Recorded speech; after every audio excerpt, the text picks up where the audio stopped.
अमरीकी सदर ने ईरान को एटमी प्रोग्राम की जानिब से पेशरफ्त की सूरत में फिर से धमकियां दे दी हैं। उन्होंने दावा किया है कि अमरीकी हमलों से पहले यूरेनियम नहीं निकाला जा सकता था। सदर डोनाल्ड ट्रंप ने ईरान पर आयद पाबंदियां नरम करने पर गौर का इंदिया दे दिया। उन्होंने ईरान को मुआहिदा इब्राहिमी में शामिल होने का मशवरा दे दिया।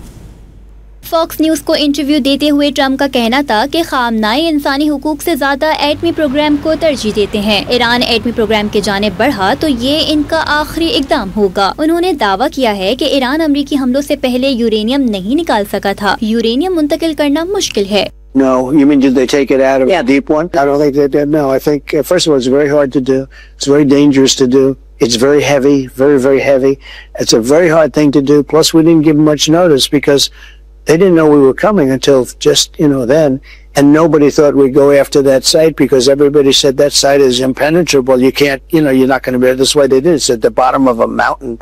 अमरीकी सदर ने इंदिया दिया है कि वो ईरान पर आयद पाबंदियां नरम करने पर गौर कर सकते हैं, लेकिन शर्त ये है कि ईरान अपने रवैये को दुरुस्त रखे। डोनाल्ड ट्रंप का कहना था कि इब्राहिमी मुआहिदे में मुख्तलिफ बेहतरीन ममालिक शामिल होना चाहते हैं। ईरान ही सबसे बड़ा मसला था। We have some really great countries in there right now, and I think we're going to start loading them up because Iran was the primary problem. दूसरी जानिब ईरान ने अमरीकी सदर के बयानात को तौहीन आमेज और अक़वाम मुत्तहिदा के चार्टर की खिलाफ वर्जी करार दे दिया।